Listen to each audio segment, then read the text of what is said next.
On October 12th, a discovery was made in a small house on Main Street that would forever change the lives of several families and shake the quiet town in North Dakota to its core. Kira Delaney woke up that morning with an unusual sense of anticipation.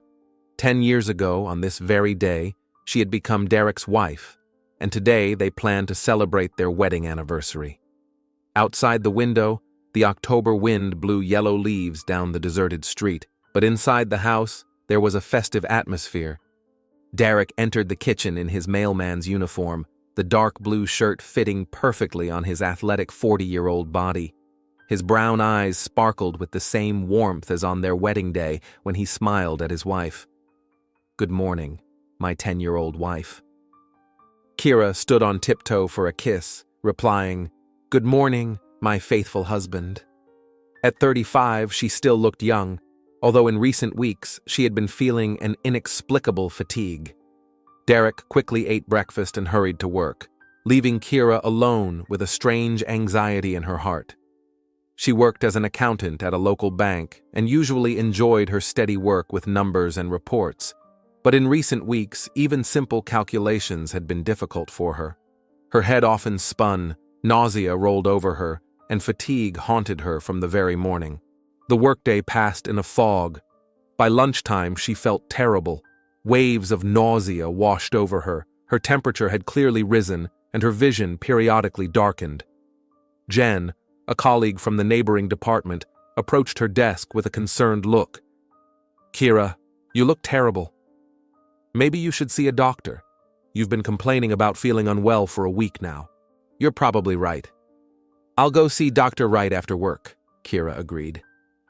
The medical center on the outskirts of town greeted Kira with its usual sterile cleanliness and the smell of antiseptic. Dr. Isaiah Wright, a 50-year-old man with graying dark hair and kind eyes behind his glasses, had been seeing patients for 20 years and enjoyed the unconditional trust of the local residents. "Hello, Kira. What brings you to me?" he asked, inviting her to sit down. "Dr. Wright, I've been feeling awful for the last 3 weeks. Constant fatigue, nausea, dizziness, sometimes a fever with no signs of a cold. At first I thought it was just stress at work, but it's only getting worse."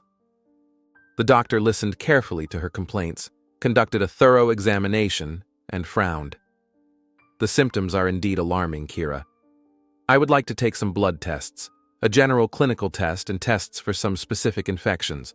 The results will be ready tomorrow at lunchtime." "What infections exactly?" Kira asked, alarmed. "Let's not jump to conclusions. Let's wait for the results and then discuss the situation in detail." At home, Derek greeted her with a gift of gold earrings for their anniversary. Expensive ones that she had wanted for a long time, but thought were beyond their family's means. "Where did you get the money for such a gift?" she asked in surprise. "I've been saving up little by little for several months," he replied, avoiding her gaze. The next day, Kira went to Dr. Wright for her test results. The doctor greeted her with a grim expression and invited her to sit down. "Kira, I'm very sorry, but the test results show that you have HIV. The test is positive, and we have done an additional confirmatory test." The world around her swayed. "That's impossible. I have only one partner, my husband, and we've been together for 11 years. Unfortunately, there is no mistake. Given your lifestyle, the most likely route of infection is unprotected sexual contact. If you are sure of your fidelity to your husband, then—" He didn't finish, but the meaning was clear. "What should I do now?" Kira whispered. "Modern therapy allows people with HIV to live a full life, but you need to start treatment immediately. And be sure to talk to your husband." Kira drove home as if in a dream. Derek was already home, sitting on the couch in front of the TV, but he jumped when she appeared. "Derek, we need to have a serious talk." "About what, dear?" "I went to the doctor to get my test results." "I have HIV." Derek turned pale and slowly got up from the sofa. "What? That's impossible. There must be a mistake." "There's no mistake. Derek, tell me honestly. Have you been cheating on me? What? Kira, how can you think that? I've never cheated on you. You're the only woman in my life. Then explain where I got this infection? The doctor said that in my case, the only possible route of infection is sexual contact. I don't know. Maybe it's a lab error, or you yourself. Are you accusing me of cheating after 10 years of marriage? No, of course not. I'm just in shock. Kira, I swear to you, I've never been with anyone but you. His voice sounded sincere, but something about the way he avoided her gaze told Kira that her husband was lying. Derek, you need to get tested too. Tomorrow. Of course I will. And we'll find out what's going on. In the morning, as soon as Derek left for work, Kira called her sister. Zara, can you come over? I need to talk to you. Kira, what's wrong? Are you crying? Just come over, please. It's very important. Zara Campbell, Kira's younger sister, was her complete opposite. While Kira had always been calm and collected, Zara had been impulsive since childhood, capable of rash actions. Working as a chef in a restaurant, she was known as a master of her craft, but her colleagues were wary of her quick temper. She rushed over half an hour later, still in her work clothes. What's going on? You look terrible. Kira told her everything about the diagnosis, the conversation with Derek, her suspicions. Zara listened, and with each word, her face grew more and more stern. That bastard, she exploded. I always felt that something was wrong with him. Remember how he started staying late at work, and those gifts out of nowhere? A mailman doesn't have that kind of money. Zara, maybe I'm wrong. Wrong? Kira, you have HIV. Where did you get it if not from that lying bastard? Zara paced around the kitchen, waving her arms. We have to find out the truth. I won't let him ruin your life. How can we do that? He denies everything. What about his best friend? Tyrone? They've been inseparable since childhood. If Derek told anyone about his escapades, it was him. Kira thought about it. Tyrone Hill had been Derek's best friend since childhood.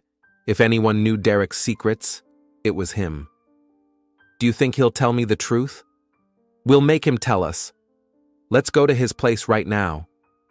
But he's at work. So what?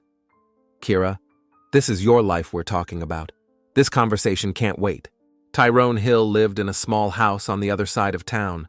When the sisters arrived, his pickup truck was in the yard.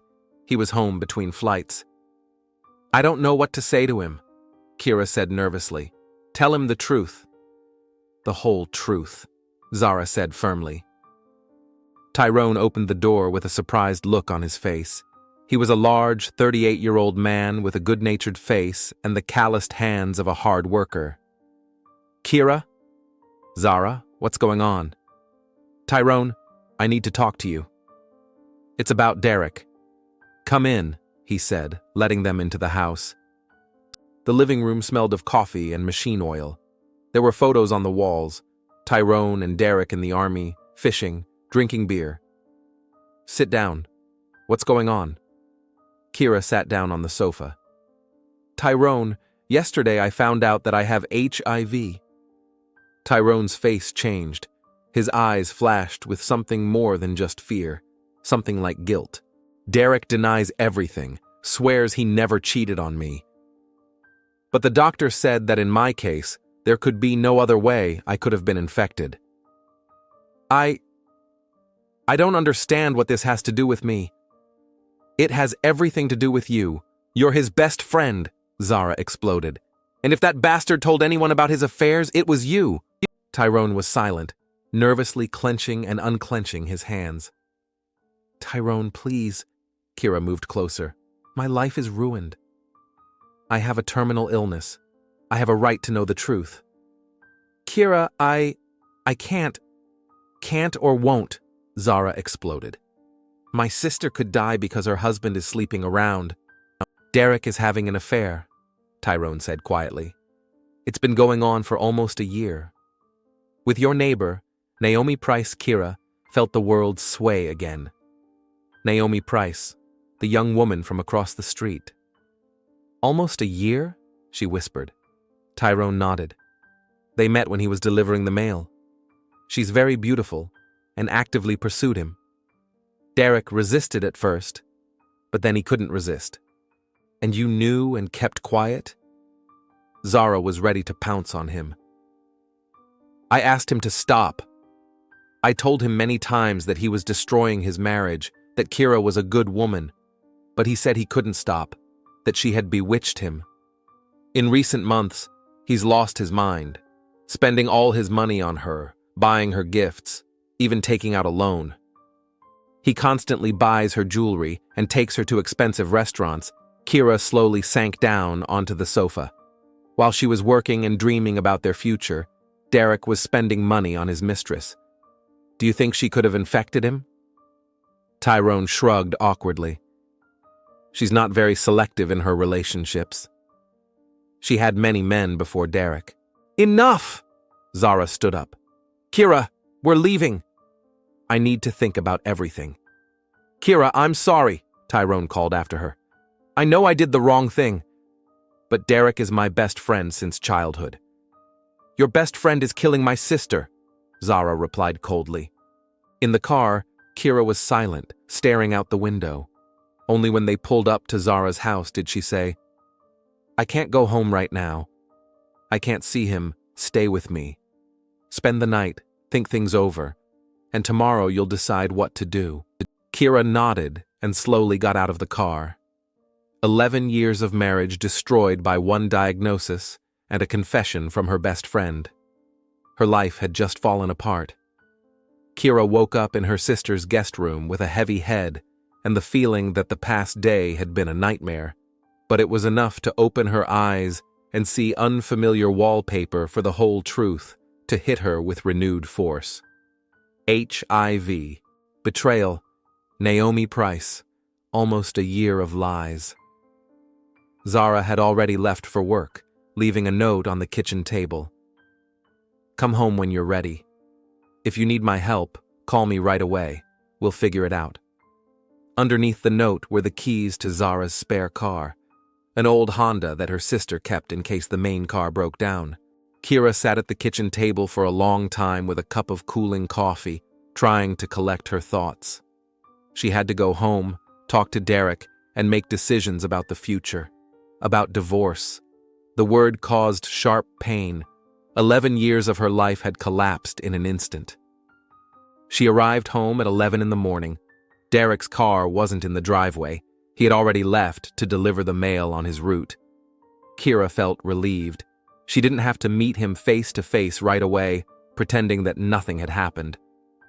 The house greeted her with its usual comfort, but now every detail seemed fake. The family photos on the dresser, the gifts they had given each other, even the smell of Derek's cologne in the hallway. All of it reminded her of his betrayal. Kira went into the bedroom and stood there for a long time, looking at their shared bed. How many times had he lain here next to her after being intimate with Naomi?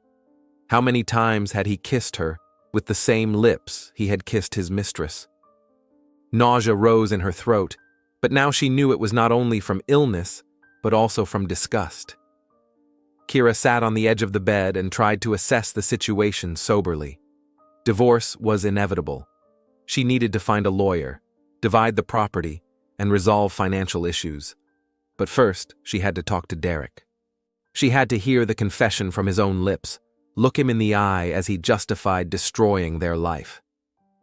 The clock ticked slowly. Kira tried to do some housework, but her hands were shaking and her thoughts were racing. She took a suitcase out of the closet and began packing the most necessary things. After talking to Derek, she would no longer stay in this house. At 2 o'clock in the afternoon, standing at the kitchen window, Kira saw a familiar figure in the house across the street. Naomi Price had come out into the yard to hang up laundry. The 28-year-old woman was truly beautiful, slender, with long dark hair and a well-proportioned figure. She moved with a certain grace, and even in simple home clothes she looked attractive.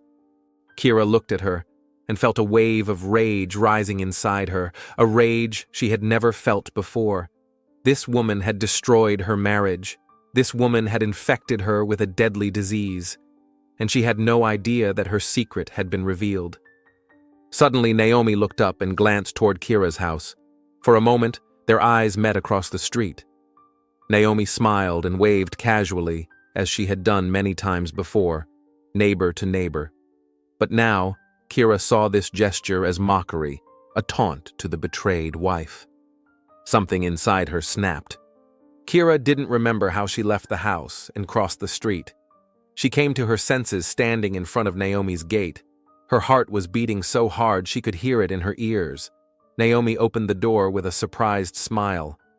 "Kira? Hi, is something wrong? I need to talk to you." "Of course, come in. Would you like some coffee?" Kira walked into a small living room furnished with modern furniture. Expensive fashion magazines lay on the coffee table, and bouquets of flowers, clearly not from the supermarket, stood in the corner. Derek's money, Kira thought bitterly. "What did you want to talk about?" Naomi settled into an armchair, crossing her legs. There was a certain provocative ease in her posture. "About my husband." Naomi's expression changed. Her smile became more forced. "About Derek? What about him? You've been sleeping with him for almost a year." Naomi was silent for a few seconds, studying Kira. Then she smiled slowly. "Well, since you already know, yes, we're seeing each other. So what?" The cynicism in her voice struck Kira. No embarrassment, no apologies or excuses, just a cold acknowledgement of fact. "What next?" "You ruined my marriage. You infected me with HIV." "I didn't infect anyone," Naomi replied calmly. "If you have health problems, it's not my fault. As for the marriage, I didn't ruin anything. Derek came to me himself. He wanted a relationship." "He wanted it? You seduced him." Naomi laughed ringingly, almost cheerfully. "Seduced him? Kira, you live in some kind of rose-colored world. Derek is a grown man. He makes his own choices. And he chose me. Do you know why?" Kira was silent, feeling rage clouding her eyes. "Because I give him what he doesn't get at home. Passion, admiration, interest. Not boring conversations about the family budget and vacation plans. He's married to me. So what? A marriage certificate is just a piece of paper. Derek has been mine for a year now, and there's nothing you can do about it. He comes to me every day after work, buys me gifts, takes me to restaurants. He fawns over me like a puppy running to its owner for affection." Naomi's words were like slaps in the face. Kira felt the blood rush to her face. "He says he'll leave you as soon as he works up the courage. That he's long since lost interest in you, that you live like roommates. And you know what? I like that. I like stealing other women's husbands from gray mice like you." "Shut up." "What? Does the truth hurt? Look at yourself. An accountant at a shabby bank, boring, predictable. No wonder Derek is looking for adventure on the side. I'm not going to give up my fun just because some pathetic housewife has a broken heart." "I said shut up." Naomi stood up and moved closer, looking at Kira with a mocking smile. "What are you going to do to me? Complain to your mom? Or do you think you can scare me? Kira, you wouldn't hurt a fly. You're too proper, too well-mannered for a real fight. You infected him and he infected me. I have HIV because of you. Prove it. I've never had this disease, and the test will confirm it. If you have problems, look for the cause elsewhere. You're lying. Tyrone said you've had a lot of men." Naomi shrugged. "So what? I'm a young, beautiful, free woman. I have a right to a personal life. And your Derek is just one of many. True, he's especially generous and pliable." Kira felt something burst inside her head. Too much pain. Too much humiliation over the last 2 days. "Get out of my house," Naomi said coldly, heading for the front door. "And don't come back. If you want to save what's left of your dignity, file for divorce and disappear. Derek will leave you soon anyway." "No," Kira grabbed her arm. "We're not done talking." "Yes, we are." Naomi jerked her arm away. "What are you going to do, fight? You're a well-bred lady, you don't—" She didn't finish. Kira slapped her across the face, hard, with all her heart. Naomi staggered, pressing her hand to her reddened cheek, and for the first time, fear flashed in her eyes. "You're crazy! How dare you?" "I dare a lot of things. You ruined my life." Naomi darted to the corner of the living room where a baseball bat stood, apparently for protection against burglars. She grabbed it with both hands and swung it. "Get out of here or I'll call the police, and I'll beat you with this bat." "Try it," Kira hissed, not recognizing her own voice. Naomi swung the bat, but Kira was faster. Years of working at a bank had taught her to react quickly in stressful situations. She lunged forward, grabbed the bat, and tried to wrest it from Naomi's hands. A desperate struggle ensued. Naomi was younger and more athletic, but Kira fought with the fury of a desperate person. They pushed and pulled the bat toward themselves, bumping into furniture. "Let go! Let go now!" Naomi shouted, but Kira held on with a death grip. Suddenly, Naomi's grip loosened, and the bat swung sharply toward Kira. Kira instinctively jerked back, and Naomi lost her balance and fell to her knees. The bat was now in Kira's hands. Naomi slowly got up, breathing heavily. "Go ahead. Hit me. Show me what a proper wife of a model family man is capable of." There was still mockery in her voice, even now that she was unarmed. "You don't understand," Kira said quietly, clutching the bat. "I have nothing left to lose. You've already taken everything from me." "I didn't take anything." Derek himself. "Shut up!" Kira swung the bat and hit her in the temple with all her might. Naomi collapsed to the floor as if she had been cut down. Blood immediately flowed from her head. A lot of blood. She twitched for a few seconds, then fell silent. Kira stood over her with the bat in her hands, unable to believe what had happened. A few minutes ago, there had been a living, breathing, talking woman here. And now, she knelt down and checked her pulse. Nothing. Naomi was dead. My God, what have I done? Kira crawled into the corner and pressed her back against the wall. Her hands were shaking so badly she couldn't stop them. Her mind was empty, no thoughts, just deafening silence and a bloodstain on the light-colored carpet that was slowly spreading. 5 minutes or an hour passed. She didn't know. Time had stopped. Finally, it dawned on her. She had to call Zara. Only Zara could help. Only her sister would understand and not judge her. Kira took out her phone with trembling hands and dialed the familiar number. "Zara? It's me, Kira. What's wrong? You sound strange. I need your help. Urgently. Come to Naomi Price's house." "To my neighbor's house? Why?" "Just come, please. And don't tell anyone you're coming to see me." Zara arrived in 20 minutes. Kira opened the door and silently led her sister into the living room. Zara stopped in the doorway when she saw the body. "Holy Mother, Kira, what happened?" She said such things, mocked me, said that Derek belonged to her, that I was a gray mouse." Zara approached the body, checked her pulse, and carefully examined the wound. "She's dead," she stated with surprising calm. "Skull fracture. Death was instantaneous. Zara, I didn't mean to. It just happened." "Hush," her sister hugged her shoulders. "Tell me everything in order. What happened here?" Kira told her about the conversation, about Naomi's taunts, about the fight over the bat. Zara listened without interrupting, her face growing increasingly stern. "That bitch got what she deserved," she finally said. "But now we have to think about what to do next. We need to call the police. Say it was self-defense." "Kira, you killed a woman with a bat to the head, in her own home. What self-defense? You'll get at least 10 years, but I didn't mean to." "That doesn't matter. What matters is that the body is here, and you were the last person to see her alive."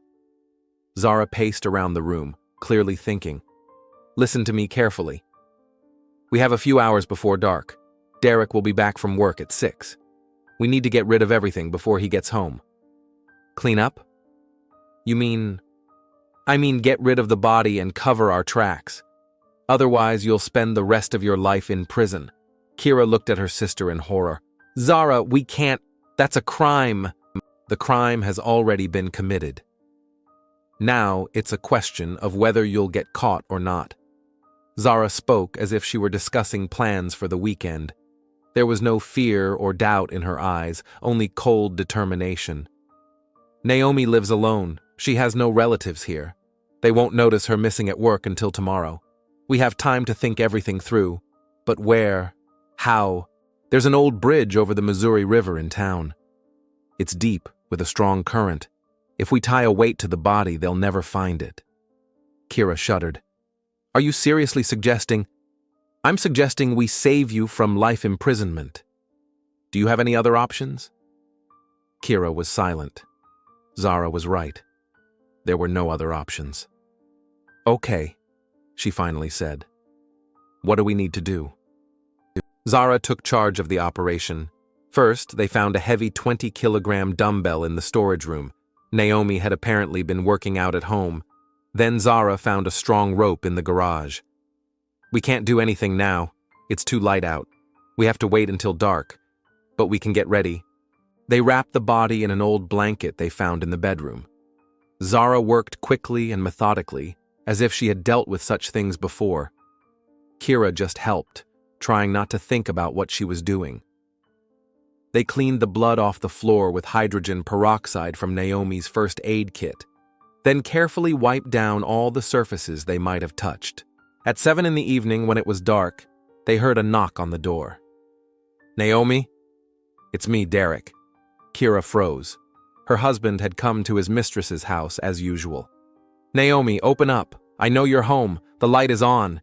The sisters sat in complete silence, not daring to breathe. Derek knocked for a few more minutes, then tried to look through the windows.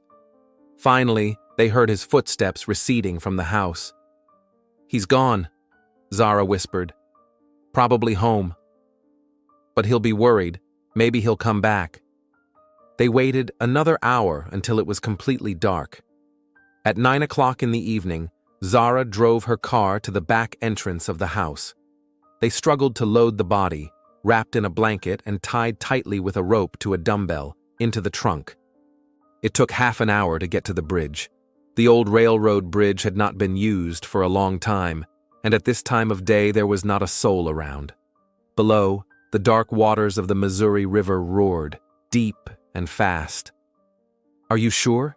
Kira asked one last time as they stood on the bridge next to the body. We have no choice, Zara replied, and helped her sister lift the heavy bundle. They threw the body off the bridge.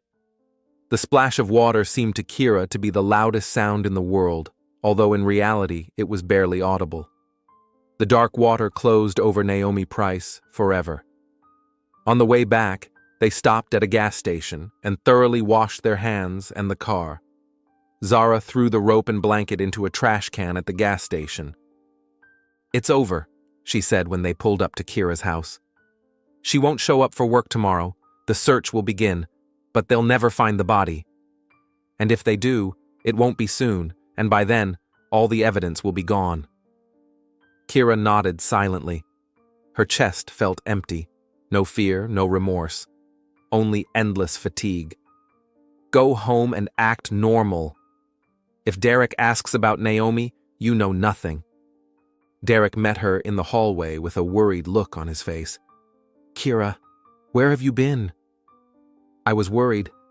Kira looked at her husband. This man who had deceived her for a year, infected her with a deadly disease, and spent their family money on his mistress. And suddenly she realized that she no longer felt any love or anger toward him, only indifference. At my sister's. Kira took off her jacket, trying to make her voice sound natural. Good night, she said, and went to the bedroom. Derek remained behind with a puzzled expression on his face, unaware that his secret life had just come to an end forever. Kira didn't sleep all night. She lay next to Derek, who was snoring peacefully, unaware of what had happened, and stared at the ceiling. Images from the previous day replayed in her mind. Naomi's face, full of cynical mockery, the sound of the bat hitting the skull, the dark water closing over the body. She had killed a person. That thought should have been terrifying, causing remorse and pangs of conscience. But inside, there was only emptiness and a strange calm. Naomi got what she deserved. She destroyed someone else's life and paid for it with her own. Derek tossed and turned in his sleep, muttering something indistinct. He said the name Naomi several times, and Kira clenched her fists under the blanket. Even in his sleep, he was thinking about his mistress. In the morning, Derek left for work at the usual time, kissing his wife goodbye. His lips felt cold and unfamiliar to Kira. "We're definitely going to talk tonight," she said. "Have a serious talk." "About what?" His voice sounded wary. "About our marriage. About our relationship. About the future." Derek nodded, but she could see the worry in his eyes. He understood that the question of where his wife had contracted HIV remained unanswered. As soon as he left, Kira called Zara. "I can't stay in this house anymore." "Come and get me." "Of course." "How are you feeling?" "I don't know. Strange. Like I've become a different person." At Zara's house, Kira told her about her sleepless night, about how Derek had called out Naomi's name in his sleep. "He has no idea she's dead," Kira said, sitting at the kitchen table with a cup of coffee in her hands. Yesterday, he was probably worried that she didn't open the door. Today, he'll probably go to her place again. "What are you going to tell him?" Zara asked, pouring herself some coffee. "The truth. That I know about their affair. That I have HIV because of him. I'm going to ask for a divorce." Zara drank her coffee silently, thinking about something. Then she slowly put down her cup and looked at her sister with a serious expression. "Kira, have you thought about the consequences?" "What consequences?" "When the search for Naomi begins, the police will question everyone who knew her. Derek will tell them about their affair. He'll say he last saw her the day before yesterday, and then it will come out that you found out the truth from Tyrone on the same day." Kira felt a chill in her chest. "Do you think they'll be able to connect?" "I think Derek could be the key witness against you. Unintentionally, of course. But his testimony will connect the dots. The wife found out about the affair and the mistress's disappearance on the same day. But they don't have any evidence. Evidence will be found. Traces of your car at Naomi's house, fingerprints we may not have noticed, DNA on the clothes you changed into. Sooner or later, the thread will lead to you." Kira buried her head in her hands. "What should I do?" Zara stood up and walked to the window, looking out at the street. She was silent for a long time, then turned to her sister. "There's only one way to protect yourself." "What is it?" "Derek must not witness it." Kira looked up.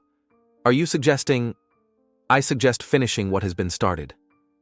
Derek has ruined your life anyway. He infected you with a deadly disease. He spent your family's money on a whore. He doesn't deserve to live. Zara, I can't kill my husband. You can. You already killed his mistress. And you don't regret it." Kira wanted to argue, but she realized her sister was right. She really didn't regret Naomi's death. "Think logically," Zara continued. "If Derek disappears right after Naomi, everyone will assume they ran away together. They abandoned their family and jobs and moved to a new place. It's a romantic story. A married man leaves his wife for love and starts a new life. What if they look for them? They will. But they'll be looking for two runaways, not a murderer and a victim." A completely different line of investigation. Kira was silent, digesting what she had heard. Zara's plan was logical, but monstrous. "I can't," she finally said. "Naomi was a stranger. And Derek. We lived together for 11 years. I loved him. You loved him. Past tense. He never loved you, since he was able to betray you like that." "But how? How can I do it? I don't have a gun." Zara went into the bedroom and returned with a small pistol in her hand. "I have one. I bought it 2 years ago when burglaries became more frequent in the city." "Zara, I don't know how to shoot. You'll learn." It's hard to miss at close range. Kira looked at the pistol and felt her insides clench. But Zara was right. There was no other way out.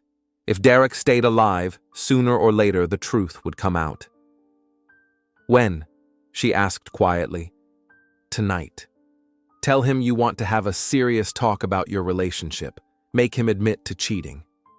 And then I'll kill my husband," Kira finished. The words sounded strangely mundane. "We'll take the body to the same place as Naomi's. We'll tie a rock to it and throw it off the bridge. Let them lie side by side. They deserve it." The rest of the day was spent preparing. Zara showed Kira how to use a gun, how to release the safety, how to aim. At an old quarry outside the city, they held an impromptu training session, shooting at cans and bottles. Kira turned out to be a pretty good shot for a beginner. "The main thing is not to worry," Zara instructed. "Hold the gun with both hands. Breathe calmly. It's not difficult to hit the chest from a distance of 2 meters. What if I miss? You won't miss. And if you do, I'll be right there." In the evening, they drove to Kira's house. Derek had already returned from work. His car was parked in the yard. The lights were on in the windows. "Are you ready?" Zara asked, turning off the engine. "No, but there's no other choice." They entered the house together. Derek was sitting in the kitchen, drinking beer and watching the news on his phone. He was surprised to see Zara. "Hi, what are you doing here?" "Kira asked me to come. She said you were going to have a serious conversation and she needed moral support." Derek looked at his wife warily. "What conversation?" "Sit down," Kira said, taking a gun out of her purse but not showing it yet. "We really need to talk." Derek sat down at the table opposite her. His eyes showed concern. He could feel the tension. "Derek, I know about your affair with Naomi Price." Her husband's face turned pale, but he tried to feign surprise. "What affair? What are you talking about?" "Don't lie to me anymore. Tyrone told me everything. You've been cheating on me for almost a year." Derek was silent for a few seconds, then sighed heavily. "How did you find out?" "It doesn't matter. What matters is that because of your cheating, I've contracted HIV, Kira. Shut up. Listen to me first." Kira put the gun on the table, keeping her hand on the trigger. Derek saw the weapon and recoiled. "Kira, what is that? Why do you need a gun?" "You ruined my life, Derek." 11 years of marriage turned out to be a lie. You spent our money on a whore, lied to me every day, infected me with a deadly disease. I didn't mean to. It happened by accident. I didn't know she had... Didn't want to? You didn't want to cheat on your wife? Or didn't want me to find out? Derek lowered his head. I couldn't stop. Naomi is very beautiful, young. She admired me, said I was special. And I didn't say anything? You did, but it was different. With her, I felt young and successful again. At my expense, at the expense of our marriage. Kira, I'm sorry. I know I did a terrible thing, but we can fix everything. I'll break up with Naomi. We'll start over. Kira laughed bitterly. Break up with Naomi? What if I told you she's dead? Derek raised his head sharply. What? What did you say? Naomi Price is dead. I killed her the day before yesterday. You're joking. That's impossible. I went to her house to talk. She mocked me, said you belonged to her, that I was a wallflower. She called me a pathetic housewife. Kira, you're not capable of... I am capable. Very capable. Want to know the details? I killed her with a baseball bat. I hit her on the head, and she died instantly. Derek turned white as a sheet. Where is her body? At the bottom of the Missouri River, along with a 20-kilogram dumbbell. My God. Kira, what happened to you? What happened to me is what should have happened a long time ago. I stopped being a convenient, submissive wife who turns a blind eye to her husband's infidelity. Kira picked up the gun. Now here's a question for you, Derek. Are you ready to part with Naomi forever? Kira, put the gun down. Let's talk calmly. Answer the question. Derek looked at his wife, this person he had known for 11 years, and realized he no longer recognized her. Her eyes burned with a cold fire he had never seen before. Yes, he whispered. I would have left her, I swear. You're lying. You couldn't have. Tyrone told me you lost your head, fell in love like a little boy. He said you couldn't stop yourself, but if she's dead, if she were alive, you would have chosen her. Be honest, were you going to leave me for her? Derek was silent, and that silence was his answer. Admit it, Kira shouted, pointing the gun at him. Yes, he shouted back. Yes, I was! I wanted to divorce you and marry her. I was tired of our boring marriage, of your conversations about work and the family budget. Naomi was lively, passionate. She knew how to enjoy life. And for that, you were willing to throw away 11 years? For that, I was willing to throw everything away. I loved her. The words hung in the air. Derek realized he had said too much, but it was too late. Loved, Kira repeated slowly. You loved her? And me? I was used to you. You were comfortable, reliable, but not loved. Thank you for your honesty. Kira stood up and moved closer, holding the gun with both hands, as Zara had taught her. Kira, what are you doing? Put the gun down. You know what? I'm glad you finally told the truth. Now it will be easier for me. Easier to do what? This! Kira fired. The bullet hit Derek in the chest, and he leaned back in his chair, pressing his hands against the wound. Blood flowed between his fingers. Kira! Why? She fired again. Derek collapsed to the floor and fell silent. Zara, who had been silent all this time, came over and checked his pulse. He's dead, she stated. Good work. Kira stood with the smoking gun in her hands, staring at her husband's body. Strangely, she felt neither pity nor horror, only fatigue and a sense of relief. I'm free, she said quietly. Not yet. First, we have to cover our tracks. They wrapped Derek's body in an old blanket from the storage room and wiped the blood from the floor and furniture. Zara found a large rock in the garage that Derek had used as a counterweight for the lifting mechanisms. At midnight, they loaded the body into the trunk of Zara's car and drove to the same bridge where they had drowned Naomi 2 days earlier. Now they're together again, Zara said as the dark water closed over Derek's body. Just like they wanted. What next? Asked Kira. Next, you go home and live like a betrayed woman whose husband ran away with his mistress. In a week, you'll file a missing person report with the police. You'll say he hasn't come home or called and you're worried. What if they start an investigation? Let them investigate. They'll find the loan Derek took out for Naomi's gifts. They'll find out about the affair from Tyrone. They'll see that both disappeared at the same time. They'll come to the obvious conclusion. They ran away together. Kira nodded. The plan was logical. Zara, thank you. I couldn't have done it without you. We're family. Family always supports each other. They hugged on the bridge under the starry sky. Somewhere below, in the dark water, lay the bodies of Derek and Naomi, 2 people who had ruined Kira's life and paid for it with their own. Now you can start a new life, Zara said. Get treatment, work, maybe find someone worthy. Kira looked at the dark water and nodded. Yes, now she was free. Free from lies, from betrayal, from people who hurt her. On the way back, they stopped at the same gas station where they had washed their hands 2 days ago after disposing of Naomi's body. Kira went into the bathroom and stared at her reflection in the dirty mirror for a long time. Her face was pale, her eyes red from crying, her hands trembling. She tried to convince herself that she had done the right thing, that now she could start a new life. Everything will be fine, she whispered to her reflection. Now I'm free. But the words sounded false, even to her. How are you feeling? Zara asked when they pulled up to Kira's house. Fine, Kira lied. I think I can handle it. See you tomorrow. And remember, if anything happens, we know nothing.